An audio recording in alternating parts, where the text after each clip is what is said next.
Hello friends, welcome to the topic mood. So what is mood in ethics? When we say mood, we are talking about the feeling that we get while reading a particular text. As intended by the author, let's see that the mood might be happiness, sadness, anger, doubt, or even excitement. So mood is the setting and language used by the author. So in grammar, when we say mood, it is a form of verb that takes to indicate the attitude or feeling of the writer. Generally, we talk about tense, voice, and mood in grammar. Let's see.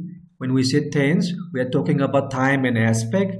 When we say voice, we are talking about who is doing or receiving the action. And when we say mood, we are talking about the attitude or feeling that we get while reading a particular text. So let's come to mood. First of all, the types of mood.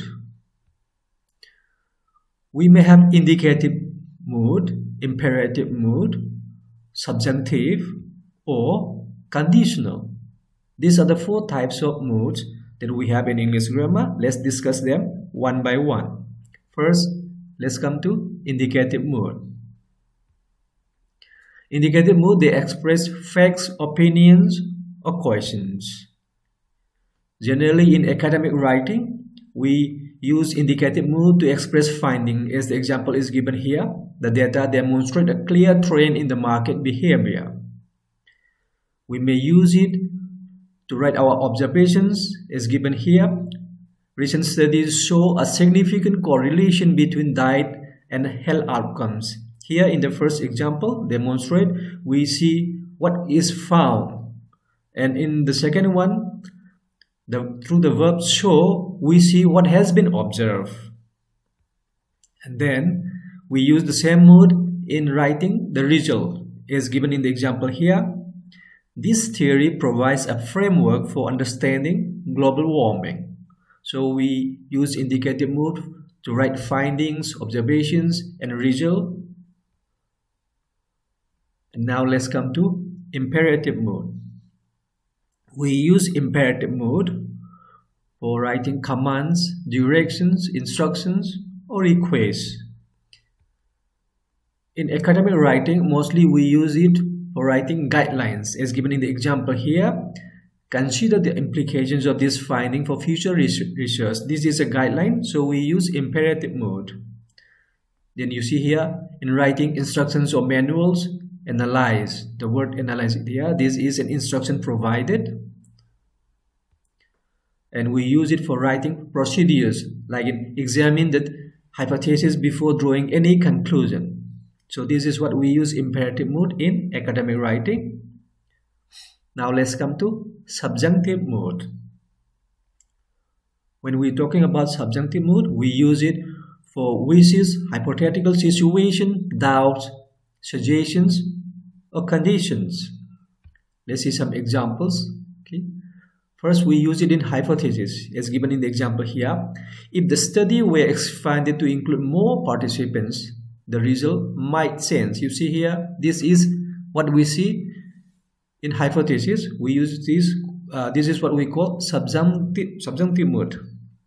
Next, see here, in the recommendation sections of the conclusion, I suggest that the data be analyzed further before concluding the experiment.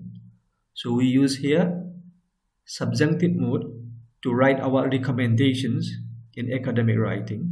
And we use it for writing present conditions. That is, you see in the given example here, it is crucial that the researcher be present at all stages of the experiment. So this is a present condition which is necessary. Another one is here, we use it for assumptions, as given in the here. If the hypothesis had been correct, the result would have been different. You see here, this is an assumption. Assumption means an unreal condition in the past. So let's come to the final one, conditional mood. Conditional mood is used for writing actions or situations dependent on certain conditions or hypothetical scenarios. In academic writing, we use it along with auxiliary verbs, generally like could, would, might, etc. And there are certain forms of conditional sentences here. First one is zero conditional. We use it for general truths or scientific facts. Remember, zero condition, no condition here. You see here, the structure of these zero conditional forms of sentences is, it has got if followed by present simple of the verb, again another present simple. You see here, example here. The use of this is, it describes general truths or facts that are always true when a given condition is met. Let's have a sentence here. If water reaches 100 degrees centigrade, it boils. Okay, so this is a condition. You see here, this if is here, present simple, reaches, present simple, boils. So water, it is a general truth or scientific fact that water boils at 100 degrees Celsius. Only that one. Only when it reaches the condition, then only it boils. So this is zero conditional sentence.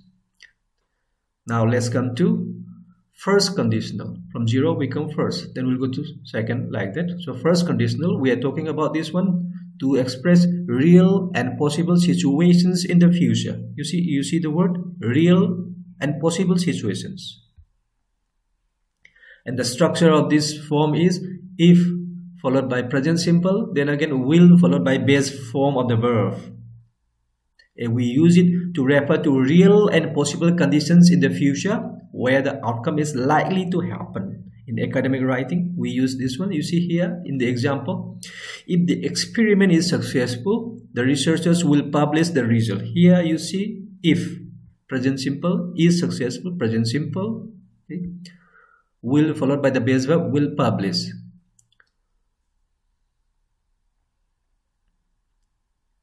Now let's come to second conditional. Second conditional, we are talking about hypothetical situations in the present or future. And the structure is if followed by past simple, would followed by base form of the verb.